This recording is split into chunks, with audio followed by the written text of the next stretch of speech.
Hello, good afternoon. I'm David Mandy. I'm the president of O&M Partners in New York, and I want to welcome everyone today to the American Battery Technology Corporation's town hall webinar.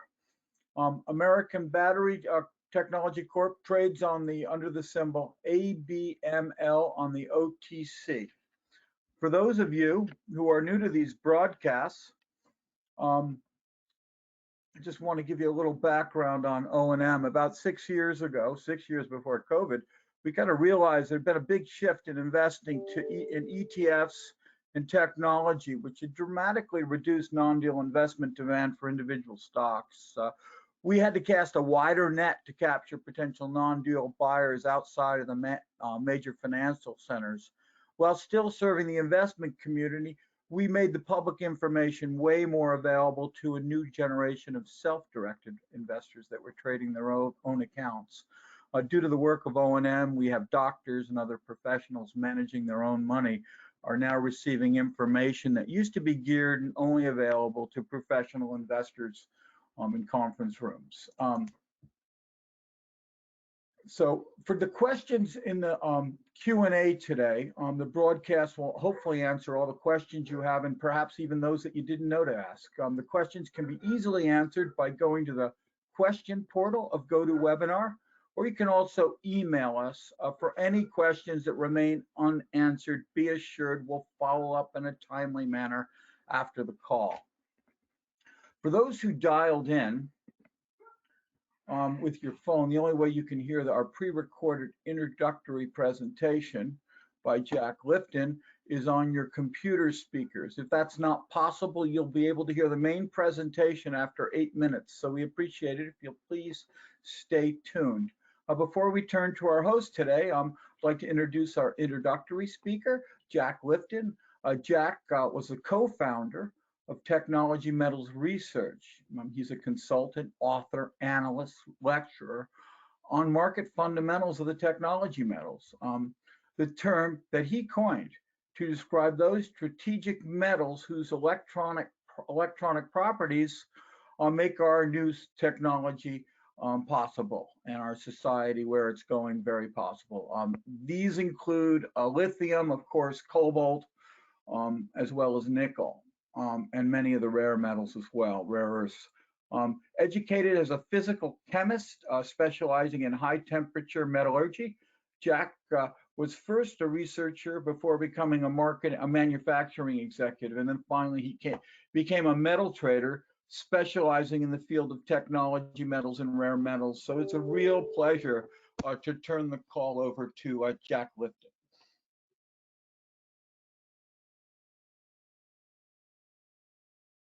Today we're going to be speaking about the development of lithium-ion batteries for mass transportation, cars and trucks. The reason is America is extremely deficient in domestic production of lithium, cobalt, nickel, and manganese. These particular metals are the key for any current battery technology. All of them, or some of them, in particular, always lithium, are used in every formulation of a lithium-ion battery for mass transportation. And none of them are produced in any serious quantity in the United States. That's the amazing thing. Cobalt, which, for example, is in a Tesla Model 3, the most widely produced electric car in the world, I believe, the battery, the standard battery, 60 kilowatt hour battery, uses 10 kilograms of cobalt, 10 kilograms of lithium, 40 kilograms of nickel, and somewhat less manganese. Now, none of these metals are produced in such a quantity in the United States that even current Tesla production can be maintained. So what we need to make sure we don't waste anything. We need to be able to recycle all of these materials as they come to their end of life, as we luckily, let's say, acquire scrap that we can process either domestically or even from overseas. Battery metals are special high purity metals or compounds of those metals made so that they will function most efficiently in a battery, in a lithium-ion battery. And for example, the cobalt used in such a battery must be iron free. And you say, well, there's cobalt and iron. In nature, these metals are found together, iron, nickel, and cobalt. Typically, we today recover cobalt from nickel mining. There's one such mine in the United States. It produces, I believe, a grand total of 500 tons a year of cobalt, 14,000 tons of nickel. And that is basically the only cobalt producing mine in the United States. Now think about something. The Tesla Model 3, again, I'm using for example, let's say 250,000 of those a year, it's easier to calculate, at 10 kilograms of cobalt per unit. So that's 2.5 million or 2,500 tons just of cobalt. Well, guess what? If all the cobalt mined in the United States, all 500 tons were used, we'd still be 2,000 tons short. And even today, the most use of cobalt is in fact for other uses, tools, catalysts, things like that. Only about 40% of the cobalt mined in the world today is used in batteries. So not only do we not produce enough, what do we do with the end of life stuff? And nobody seems to pay any attention to that. I see American Battery Technology has paid attention to it, and they are going to produce battery grade cobalt, which is a chemical and chemical engineering problem. Not only do you have to disassemble the batteries at their end of life or scrap batteries or any other source you've got, you have to ultra purify the cobalt to make sure there's no iron. If separate the cobalt from the other metals, then separate cobalt from everything else that might contaminate it to a very high degree of purity. And then you produce the particular chemical form that battery makers use. In this case, it's typically cobalt sulfate. It's exactly the same for all of these battery metals. I've been emphasizing cobalt because that is where the most efficient in cobalt in the United States, for example. Now, lithium, there's another issue. People, we say, oh, lithium-ion battery, oh, lithium, what's that? The issue with lithium is this: in a Tesla Model 3 60 kilowatt hour battery, they use 10 kilograms of lithium measured as metal, or 60 kilograms measured as lithium carbonate. Now, why is lithium carbonate equivalent used worldwide to designate how much lithium? That's because that is in fact the form of lithium that's used in making a lot of batteries. There's another form, lithium hydroxide. But in either case, these materials are only, lithium hydroxide happens to be 25% lithium, and lithium carbonate is 16% lithium. And if you look at the current prices of these materials, for example, today lithium carbonate battery grade is about 13,000 US dollars a kilogram, or $13 a kilogram. Well, that sounds, it's not really expensive, right? Except that if I need to use lithium, if I need to measure this as lithium metal, look what's happening. I need 6 times that much dollars to get one kilogram of lithium. So now we're looking at $78 a kilogram for the lithium. And keep in mind that there are 10 kilograms of lithium metal equivalent in a Tesla Model 3 60 kilowatt hour battery. That's nearly $800 worth of lithium. That is the most expensive metal in the battery. And everybody's thinking it's cobalt, it's nickel, etc. Well, how much lithium is produced today in the United States? The total is about 2,000 tons of as measured as lithium. So think about that. That's 2 million kilograms. We need 10 kilograms per Tesla Model 3 60 kilowatt hour battery. So that's 200,000 of those. Whoops, we haven't got enough lithium produced in the United States. everything has to be imported, which means if you're going to make batteries in the United States, everything has to be conserved. There must be no waste. Problem is, this is not just some simple recycling of lead or copper or iron, which we've been doing from day one. We do it all the time. This is a specialty chemical company has to be created, and its production is going to be customer specified, high purity versions of metals and metallic salts. And this is not something common. There is no one company in the United States today that has all these technologies. I believe American Battery Technology will be a pioneer in this. You can't just disassemble lithium-ion, large lithium-ion battery from a car as if you're repairing a lawnmower. Some of the internal components are toxic. Some of them are reactive in air, and you have to build a special operation to disassemble those batteries, and then to take the components that have the metals you wish to recover and recycle into different streams. The raw materials for this technology, which we're trying to make universal, are not produced in the United States. We're going to have to import them, and we mustn't waste a gram. So I think this is really the way to go. Thank you. Thank you, Jack Lifton. Great presentation, as always. Now we'd like to turn, excuse me a sec, sorry, I'm just getting everything in front of me.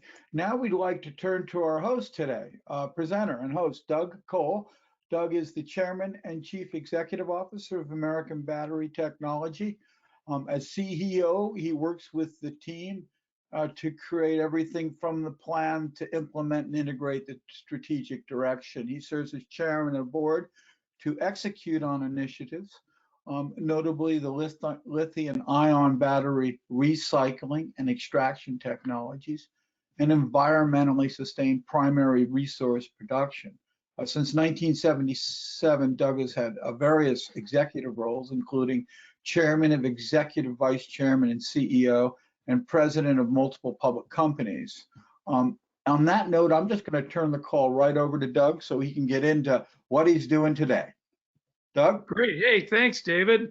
And Jack, thanks for setting me up so nicely. That was perfect. I probably don't even need to speak. Just buy recycling companies. That's the key. So thank you. Thanks very much, O&M, for having me today. I'm Doug Cole. I'm the Chairman and CEO. This is our American Battery Technology Company, DEC. We are just in the process of changing our name, as you know, from American Battery Metals Corporation to Technology Company. We just got it all approved. You'll see it from the SEC in the next couple of weeks. You'll see that out. So we can go to the next slide. There's our disclaimer side here. And then we can go to the next one. So let's talk about American Battery. Back one, please. Back one. We are in a great space with perfect timing. When I first got into this about 4 years ago and got brought into it, I thought it was a pretty darn good business. But over the last year and a half, we've realized that this thing is 10 times, if not 100 times bigger than we ever thought it would be. And I'll take you through that today. I'll take you through what the space is and where our timing is on it as we speak. So we can go to the next space, the next slide. So here's the opportunities that we addressed as a company. So we are, just so you know, we are a fully integrated extraction and recycling technology company with a lot of good resources in the ground. We're based in Nevada today, and that's where I'm headquartered, is in the outside the greater Reno area, about 12 miles from the Tesla factory, which is something we'll talk about later. So what Jack alluded to, there's a limited supply of battery metals materials. In the US right now today, only 1% of all lithium bought last year came from the US. We're going to solve that problem. There's no viable recycling industry. Why? Because it's just starting. So in 2019, there was 100,000 tons of feedstock that was recycled in the world, in the globe. That 100,000 tons represents $1 billion in process for us. If we were put it through our process, it'd be $1 billion. So and that only represented 5%. So basically there was $20 billion or $19 billion worth of feedstock that just got thrown into the ocean or into the dirt, thrown away. People didn't realize they were throwing away such great deals. Again, different from lead. Lead's $400 or $500 a ton. We can get, anywhere, dependent upon the situation, $3,500 to $10,000 a ton. So again, we're just at the beginning of this, guys. There's no competition in our mind. Everybody's collaborative at this point. By doing what we're doing, we're going to help secure the supply chain. So that's what we're going to do. So let's go to the next slide.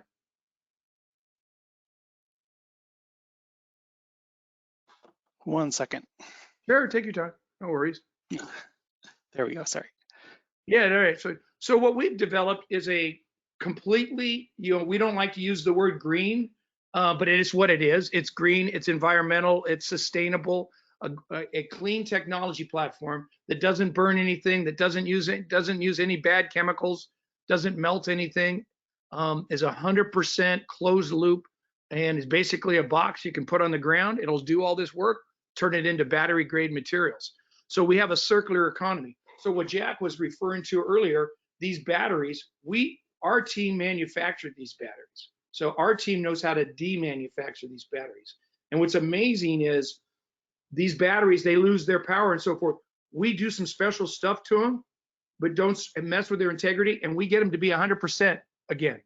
And we can show you that. We get them to be 100%, and that can go on forever and ever and ever. So we don't have to rely on the rest of the globe for these materials. We can get it ourselves. So by doing this, of course, we're powering the future society. I think there's some numbers we'll talk about here later, but again, 100,000 tons were recycled in the world last year. In 2030, it'll be 30 million tons.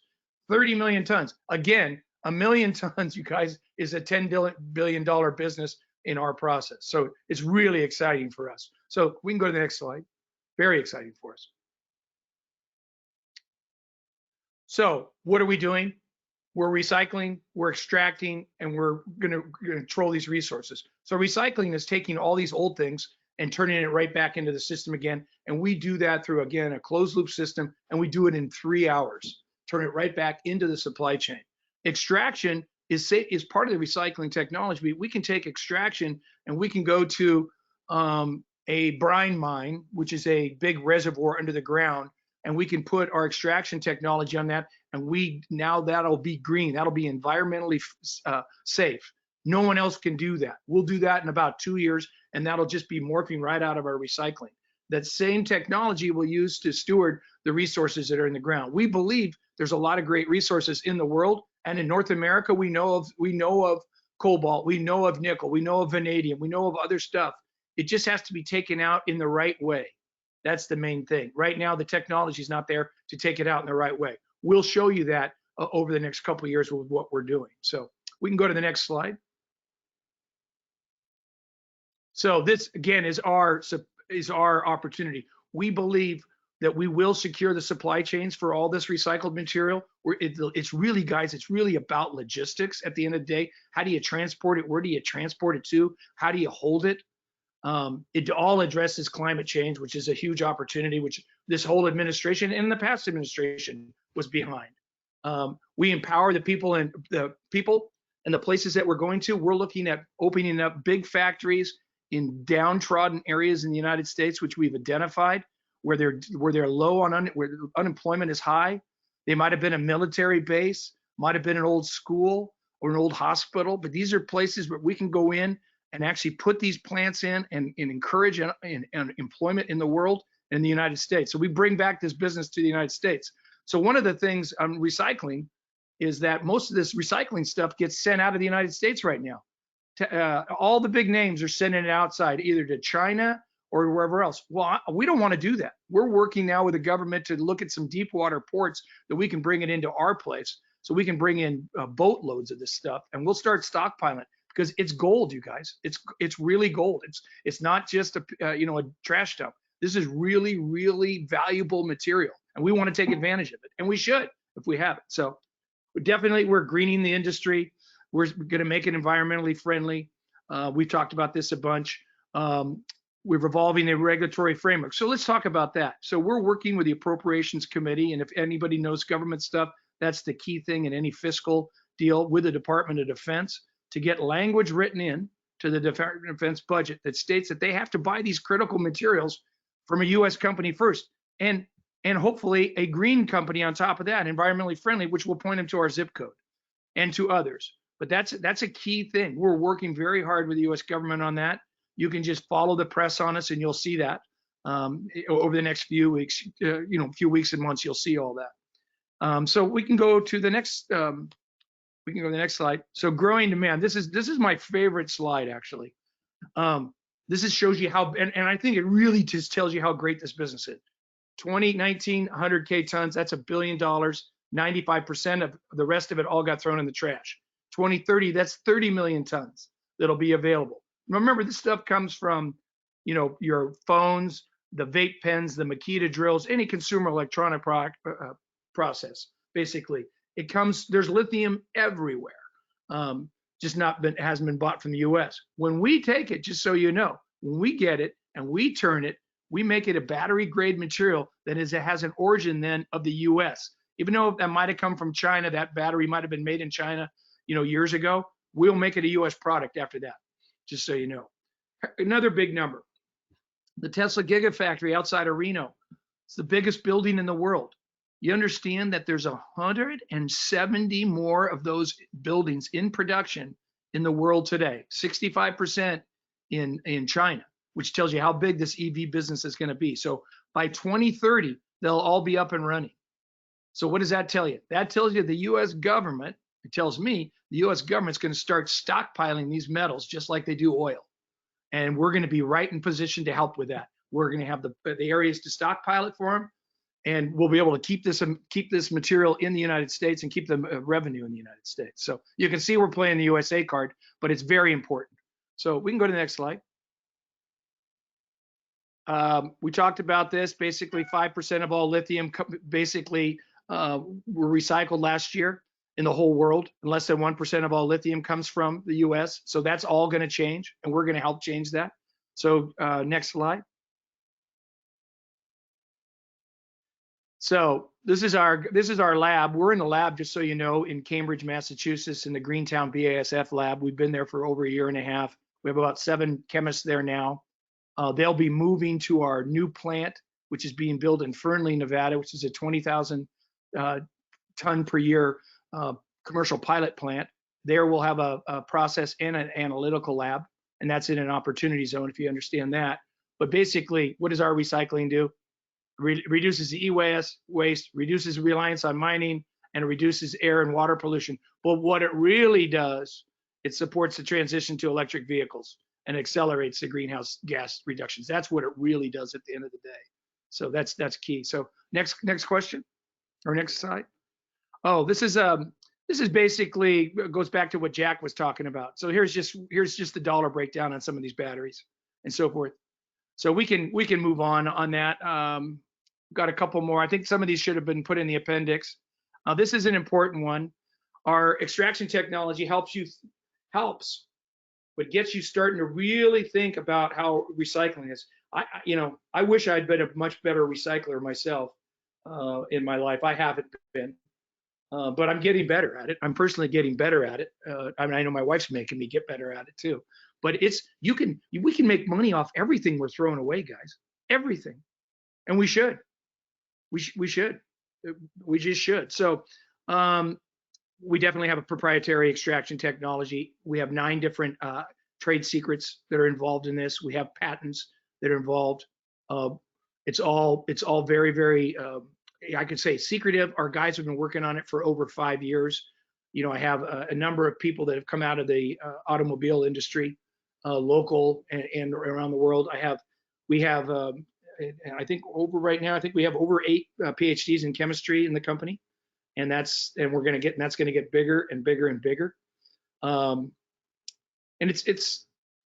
I got another thing, just I'm kind of being a little random here, but the business is really exciting, but the people that you find in the business are all really happy, and they're all working, and they all care. There's no whining. It's just, let's go out and get it done. These are the kind of people that come to your house and do the dishes. They're just good, solid people. And we really like the industry so far. So that's another good thing about the industry that's kind of a subliminal thing. But let's go on to the next one. Solution. So this is really our last slide, and we'll go to some questions. We are providing a sustainable technology platform. We are doing that. We've been validated by the major cathode people. We've been validated by the US government. You just watch the press. You'll see a lot more things coming out about what we're doing in the market. We're starting to lead some organizations, industry organizations in the globe for this. We just brought on a very terrific sustainable board member and a guy named David Batstone, who was the United Nations Man of the Year a couple of years ago for his NGO work. So we're really doing it. The key thing is to brand us. We got to brand us. I want little kids to say, Daddy, Mommy, why don't you take those batteries to American Battery? Because there's money there for our school. I mean, we want to make that happen, and it can happen. It can really happen. So with that, you guys, we're really great timing, great space. I don't know what else to say. It's exciting times. We are planning on uplisting, just so you know that we're in the middle of that process now. We've made that public before. We hope to have that done in early spring. So just so you know, I think that's the main thing. I think another question that you will have is why did the stock go since the last time I did? Why did the stock go so crazy? Why is the volume up? Well, there seems to be a group of Silicon Valley millennials that have taken a liking in us and other EV companies, and they spent about a year following us. And a few months ago, they said, we really want to follow you now. So they're doing a lot of good work for us in the market. They're also, one of the things they're doing, which I hate, is which is good, is they're getting rid of all the trolls, so all the fake news. So I hope that all of you guys, if you ever have any questions about the company or about our integrity, just ask us. If you read a rumor mill or a day trading thing, don't listen to that. Just ask us directly. We're very transparent. We got no reason not to be. So this is, we're executing now, which is very exciting. So with that, I'll open it up for questions. I hope that was okay, David. That was great. Well done, Doug. We're going to start with Doug Loud. Doug, questions today? I realize you don't have a great presentation and fascinating. You don't have all the adventures of a mine, but what is the status of permitting for your plant and for your extraction of the brine? So, so we're not going to, as far as the extraction of the brine is concerned, we've had permits for that, for drilling and all sorts of, but we will not do that till we get an offtake order from the US government on the more drilling. However, as far as the permitting on the plant, which is the #1 thing for us right now, we're in the middle of it. The Nevada government has been nothing but hospitable to us, trying to it. This is a first of a kind type of product. So it's, the biggest issue was us trying to figure out universal waste versus hazardous waste. Universal waste, I can move it anywhere. Hazardous waste, I got to get a bunch of permits. So that was the main thing, but we're at the end of it. The issue is with us right now, not with the government. So I would think you'll see some more announcements about that before the end of the month. I promised everybody in the middle of December I would give an update on that at the end of January. So that's where that is. That's great. Thank you very much. Sure. Hold on. Thank you, Doug. We're going to turn to Jeff Masseri, please. Jeff, you're on with us. Yep. Sorry, I was just unmuting myself. Great presentation, Doug, as usual. Thank you. Thanks, Jeff. How much cash do you have on the balance sheet right now? About $1 million. $1 million. Yeah, we just, we have a new queue that'll be out February 15th. And what are you burning right now? We've told everybody we're burning under $500,000. We're fine cash wise. I can't get into too much more of that. Otherwise it's inside. So, but the cash, what I'm trying to get at would be that, in fact, you don't need any more cash because you'll be profitable within a couple of months. No. The plant won't be built. We're in the middle of permitting now, Jeff. And then the plant will be built 3 to 4 months after that. And we'll go to the commissioning of the equipment inside at the same time. And it'll be in that 2 to 3 month period that we'll start to see the first piece of black mass, which will then go to profitability very quickly. No, our whole plant, phase 1 and phase 2, this is a 20,000 per year ton, commercial pilot plant. That plant will cost $35 million to be built over the next year. and it'll produce, once it's fully functioning, about 200 million in top line revenue. You know, with the EBITDA is, you know, over 80%. So it's terrific from that standpoint. In an area that wants us too, on top of that. So hope Right. that helped. Yeah, exactly. In an opportunity zone. Yeah, Yes. that's great. Okay, thank you very much. You're welcome, Jeff. Well done. Thank you very much, Jeff. Tony Fitzgerald. Tony, do you have any questions today? Tony's in our audience, but if he has a question, then we're going to turn to other questions from the group. Tony, you're in with us? Scott, are you going to? Yeah, I'm just pulling him up. Sorry. It's okay. It takes time. Everything takes time.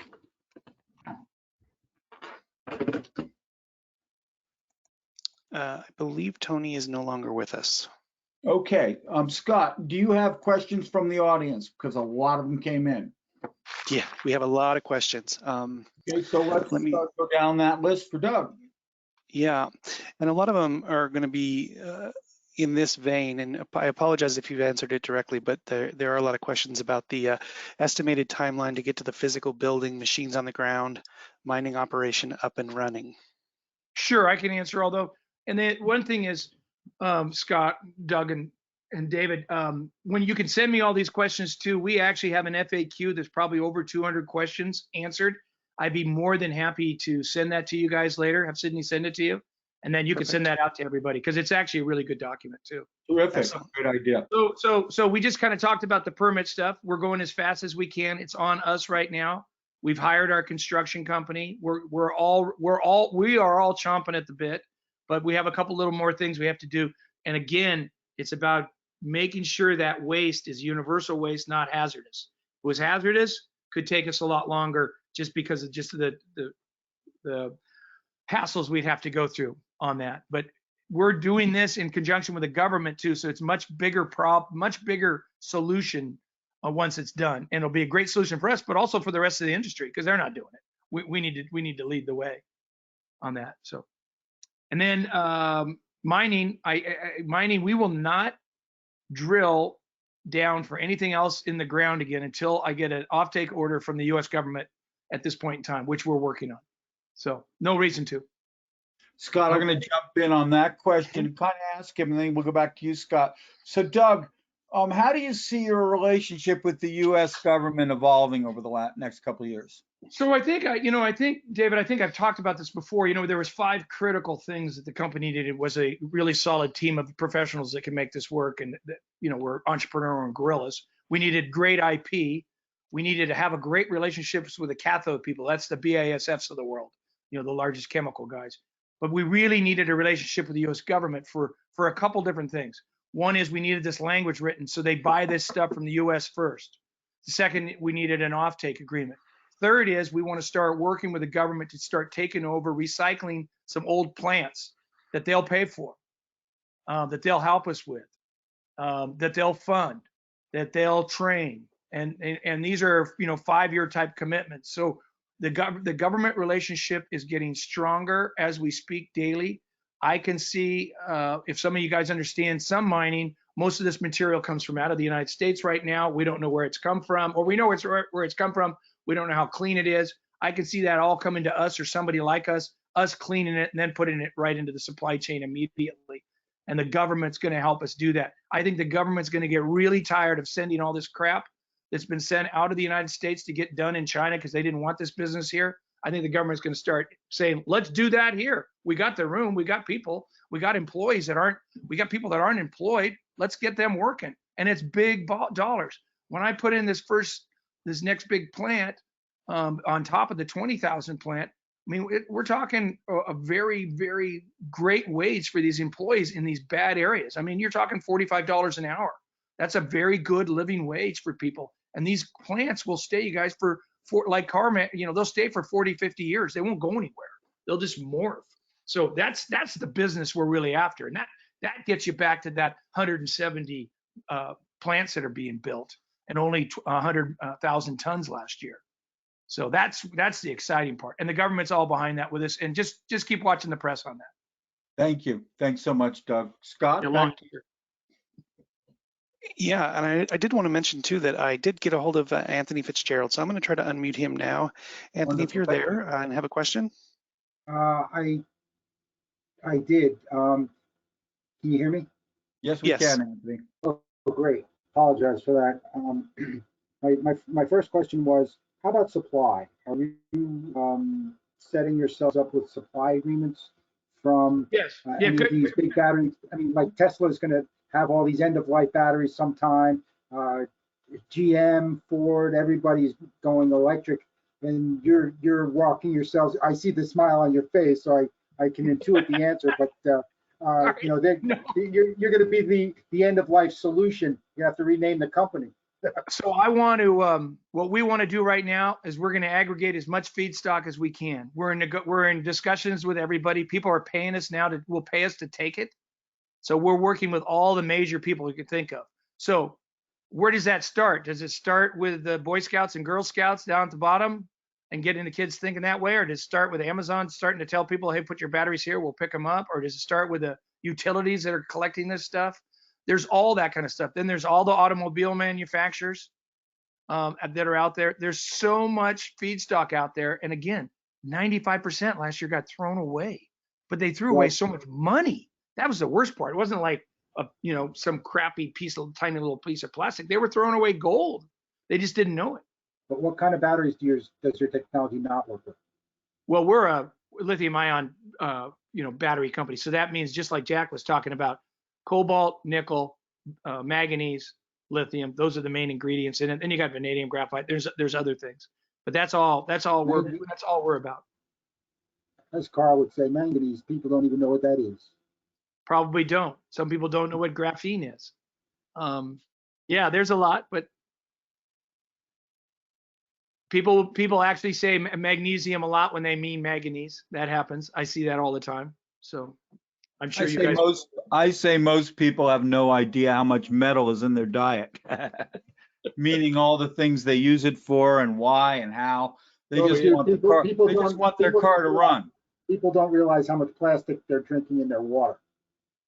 Yeah, they don't. So, well, I hope that answers your question. It does. Thank you. Thanks, Tony, for being on the call and asking question. We have Larry Parks on the line. Let's see if Larry has something to say. He's one of our investors that really understands the macro.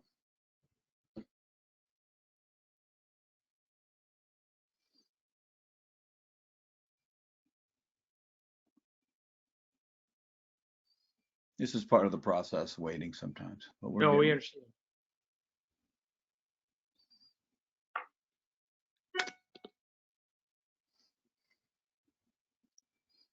I can let you know if he comes online, David. Come back. Scott, you've got a question. Yeah, lots of questions from the audience. Thank you, everyone, for sending these in. All right, when do you expect the actual recycling production to begin? Well, that was one we answered a minute ago.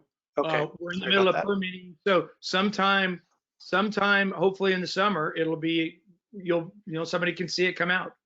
Hopefully, we'll be putting a camera on top of the building, on top of the trailer that's going to go out there, so people will be able to watch the building be built over the next few months once the permit's in place. Great, thank you. Where do you see the company being in 1 year, 5 years, or 10 years? So in 1 year, in 1 year after the first plant, we should be at about a $200 million market, run rate as far as revenue. The next plant we'll be working on in conjunction with this plant will be 200,000 tons, and that's $2 billion. We've got that scheduled for the end of year 2 right now. It just depends on the feedstock and how much is going to be available and not available. We believe there'll be plenty available. And we've already, we've identified all that. So, and there'll be more and more coming every day.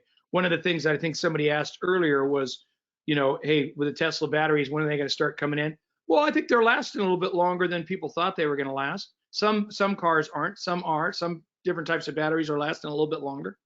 But, sometime in the next 7 to 10 years, it's all going to start catching up, and you got to be able to recycle it. And we're going to be in a good position to do it. We're also looking at, if anybody's in the scrap business, we're looking at scrap companies around the United States now to pick up, because they're part for our hub and spoke. They're very integral, could be very integral to us as well. Plus, they know how to get rid of stuff. You know, those are the gorillas at the bottom of the wheel. So all important to the whole supply chain. So anyway, I went too long. No, Well, great thorough answers, Doug. a follow-up to that, actually, somebody asked, what is the typical lifespan of a Tesla battery? Do you know? Well, they say 7 years is what I've been told, but I've heard that they can be gone in 2 years, but they could also last 10, 12 years. So I think, you know, I think those numbers are going to get a little bit more solid over the next few years as things start to come out. I mean, I went to a place, 3 weeks ago before Christmas to look at a bunch of Tesla batteries, and they had like 100 panels there, but none of them, guys, none of them were turned in because they weren't working. They were all from accidents. These were all from accidents. There wasn't one battery that had been turned in yet in this group, and this group sees a lot. So it's just all accidents, which is how they got these. Great, thank you. Will you be expanding the recycle business to friendly countries? Yes, yes. So imagine 4 to 6 big ones in the US as time, and then friendly countries after that. So where would that be? Well, obviously Australia could be perfect. We've already looked at a spot. We'll go to countries that are going to give us the buildings, the land, and help us educate their workforce. That's the countries we'll go to first, and that, you know, need to be green. We're not going to go to a frontier market, obviously. But we're already getting questions about it. If you look overseas, if you look at Europe's been really good about recycling, pretty good. They're way ahead of us on that. And there's some big recycling plants in Belgium and in Poland. I think you'll start seeing some stuff in Singapore coming up. I think there'll be one in Dubai. I think you'll see stuff where there's ports can hand it. Darwin on the north part of Australia has a great deep water port left over from World War II. That would be a great place for a plant. Remember, we kind of want to put these plants in areas where there's not a lot of people. While it's a universal waste, it is kind of hazardous, and it doesn't smell. Our system doesn't smell, but it is, you know, it's not I wouldn't say it's a pretty business. We'll make it look as good as we can. But anyway, again, I went a little too long. Sorry. Understood. Next question. It sounds like you are doing interesting things with Clayton Valley Clay. Can you comment on that? So we're in the middle of a relationship with the U.S. government and another major, lithium company to develop the extraction system that'll be used with a chemical player and their equipment to extract lithium out of clay. And so we're in the middle of that now very heavily. Just keep watching the press. So that's where we are a technology company and not a mining company. That's exactly where we're a technology company, which is great, because then that can be deployed globally once that's shown. And people will grab it, because why will they grab it? Because we're economical. If we're economical and green, they're going to buy it from us first. That's all there is to it. I mean, I don't want to sound cocky. I'm just confident. If we're not economical, they won't buy it from us. So that's, you know, and we're not going to know for a while. That's all. But we believe we'll be economical as of today. Thank you. Next question is, please speak to the Zeta relationship announced via Facebook and Twitter. That's a new relationship that was just announced yesterday. I'm not all that familiar with it. It's an industry organization that's going to be supporting us. That's about all I can say. I'm not, I can't say any more about it because I wasn't involved in that fully. Enough. Yeah, it's fine. Yeah, I don't want to tell you something I don't know. Sure. Mm-hmm. Can you talk about the patents that you'd mentioned earlier? So, yeah, well, we have 9 different trade secrets. That's our IP, and then we have a couple patents that we're following up with on that, and those have to do with process. I wouldn't think you'd see those filed till May, June, is my understanding right now. They're being redone, but the patents aren't. You know, we're not really interested in too many patents. We'd rather have trade secrets and not tell anybody about how we're doing this. That'll be key. You know, the Coca-Cola method, basically. They'll know all the ingredients, but they won't know how it works. Excellent. Next question is, where is the $35 million to build the plant going to be coming from? Will there be another offering or warrant offering? That'll come from our uplisting process and our loans with the government, with the SBA and so forth. So yeah, that's where that's coming from. No full confidence on that. So yeah, we're excited. Follow up to that. Yeah, you mentioned uplisting. What exchange do you plan to uplist to? Well, you know, when I originally got into this, I wanted New York Stock Exchange because we were a mining company, but we're not a mining company. We're a technology company. We're going to go on NASDAQ. Let's see here. If they'll have us. Doug, Scott, I'm going to jump in. I don't know if you Mhm. covered this because I had to go away from the phone, but are there really 171 plants being built in the world right now? Yeah, so there's a company called Benchmark Minerals that puts out all this stuff on this industry, very, very extensive. And yeah, that's from their report directly, 171. And that's about a month and a half ago, so it's probably more than that now. Yeah, it's Wow. amazing. It's an amazing number because when you think about it, 65% of those plants. So there's going to be, you know, what is that, 120 plants like Tesla in China, like the biggest building. And Tesla's building plants there. But I mean, it's just amazing. But not many in the U.S. I mean, U.S. is Seven. You're way ahead of the way you caught the wave early. 7 of them in the U.S. 7, yeah. Yeah, that I know of. I mean, there'll be more. The only cathode company in the U.S. today is BASF, and their only facilities in Michigan and Ohio. That's the guys that certify the material. So when you get a battery, guys, so a Tesla battery comes from Panasonic. Panasonic gets the material from BASF. So BASF has to certify that to make it a battery grade material to give it to Panasonic, who then does their thing to put it in the battery for Tesla. I mean, and Tesla will be going, they'll be going in different directions too, but that's just how that one worked. Makes sense. Yeah. Well, great. Scott? Well, I have so many questions here. I just don't want to keep asking questions that have already been answered, but people are still asking about permits and how long before they're approved and put shovels in the I'll ground. just say it to everybody again. We're in the middle of the permits now. It's all on us. The government's been nothing but cooperative and helpful. The city of Fernley, the county, Lyon County, the state, the governor, everybody's just been nice. So as soon as that's done, then you'll start to see, you'll see a webcam out there and you can start to see the building getting built. So that's just what it is. Hopefully we're going to see cement poured next month. Great. I think that's helpful clarification. Another one is you mentioned the name change. When do you think the final name change will be in place? I think in the next 2 weeks. Oh, wow. It's just an SEC thing. You can get certain things through really quickly, and this one is just a little bit slower. That's all. And then most likely there will be a symbol change when that happens. But hey, everybody will know way in advance on that, so it won't be any secret thing that just happens. But then, just so you guys do know, when we do uplist, there'll be a symbol change then as well. Just be going on that exchange versus the OTC. So, okay, next. Yep. The next one is really, can you talk more about the alluded to Tesla relationship? Is there any formal relationship or is it talks? We don't talk about any partnerships with BASF, with Tesla, with Ford, with GM. We don't talk about them with the DOE or DuPont. We don't talk about any of those formally or any of the offtake people that'll take our first. We just can't talk about any of those people formally in person. Great. Here's a question about, Good. My understanding is that EV takes about 3 years to have a carbon footprint equivalent with an ICE, internal combustion engine, and this is primarily related to the mining and process required to make that battery. What is the carbon footprint savings with your recycled battery, especially with your solar powered process? I don't have the number for that, but it's a big number.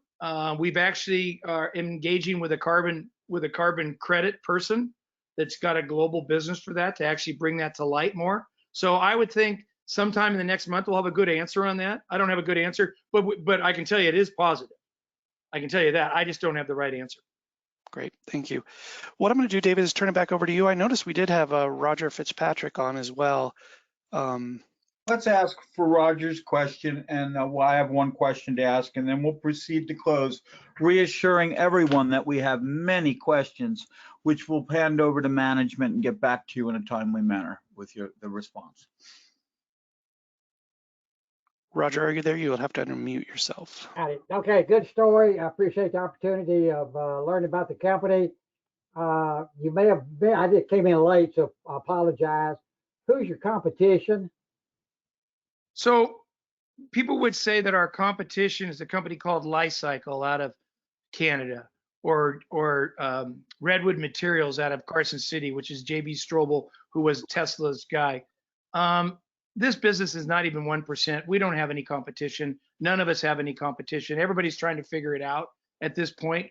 We believe that we'll collaborate with almost all of them, because we, again, will believe that our system is not only economical, but it's completely green, and it's the right thing for the environment. So we believe that people will pick up our stuff. Now, there could be some other people that'll come up with a similar system, of course, but currently there's nobody.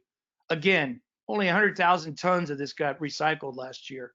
I would hope that in a year that there'll be the ability to recycle 200,000 tons somewhere just in the United States or around the world. But there isn't yet. There isn't yet. Our Lifecycle, who's doing a plant in, well, actually doing it in New York. They're doing a 7-ton plant. Redwood's a 5-ton plant. We're a 20-ton plant. Ours is just a pilot. Our next ones will be 200. But again, I don't see any of this competition. The biggest competition we have had, and David and Scott and Doug can talk about this, is that we get thrown into with all the Canadian and US junior miners. And we're not that kind of company at all. We're not a junior miner. And so that's been our biggest competition. And it's our biggest competition on all the, the other thing is we're in the OTC and pink sheet business too. That doesn't help. So those have been the toughest things, I believe, for us. Yeah, but again, just by changing the name from mining to technology is going to have a huge effect on this.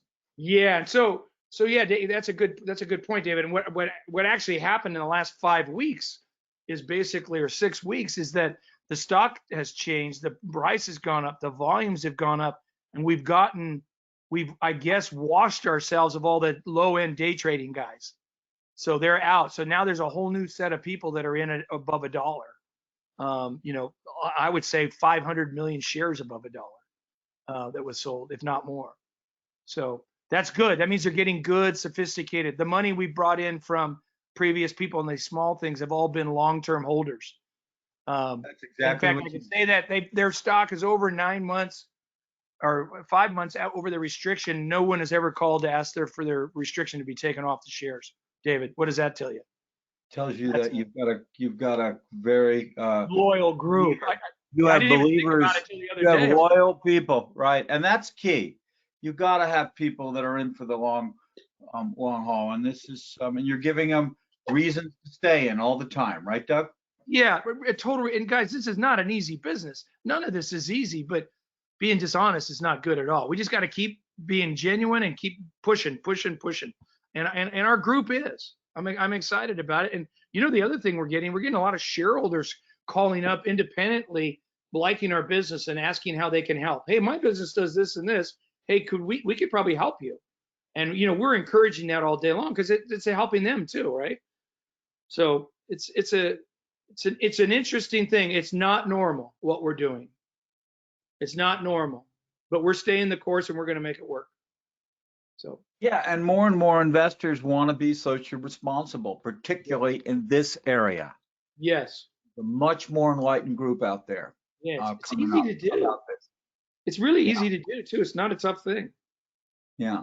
But hey, I gotta tell you, I'm a guy that has 3 Apple phones sitting in his drawer that I didn't recycle, right? I didn't do it. I didn't think about it. So there's how many people like that are out there that have tons of this stuff, right? That's we just got to make 100%. People aware. Got to make people aware. In fact, when I closed my office in New York, one office, a big change, I couldn't get people to pick up the stuff. No one was interested in the waste. Right. So we've been talking to Rotary clubs about that, and last mile people, and all the major carriers about that, because it's a good marketing thing for them. I mean, why do you think one of the largest chemical manufacturers in the world wants to buy our material? A, because it's going to be good and they've certified, but B, it's from recycled materials. They want to tell the world they bought recycled material. That's a good marketing thing for them. But they're being stewards of the planet by doing that. So no question. Yeah. Very important. Great presentation, Doug. I want to thank everybody for your questions today. I'll turn it back to you, Doug, for closing remarks. Yep, thank you. Hey, everybody, thank you so much. Reach out anytime that you have a question. I have an assistant named Sydney. We will get back to you on all this stuff. We aim to please. How's that? But you know, we don't have all the answers, but we're trying every day, and it's getting better for us. So, And the key is communication. Doug will be communicating, and that's the key. That's the key for shareholders. They need to know what's going on, and we're going to be helping with that effort to make sure everybody's well apprised of what's going on. yeah, watch our press and don't believe any of the message boards about anything. Right. But by the way, I got to tell you, on a message board 2 or 3 weeks ago, I was in the Caribbean on a $30 million yacht, drinking with another guy, having a great time. So I wish those kind of things could come true. But and the same person said I was being indicted by the SEC, and then the same person said that Morgan Stanley was uplisting us. So go figure, guys. There's more information out there today, but there's also, you've got to tell the difference between the facts. And that's right. So there's gotta anyway, be that's the my fun thing. Exactly. Again, thank you everyone for your attendance, and we promise to get back to you with answers to all of your questions. Okay. Thanks so much again. Thanks, everybody. Bye-bye. Bye-bye.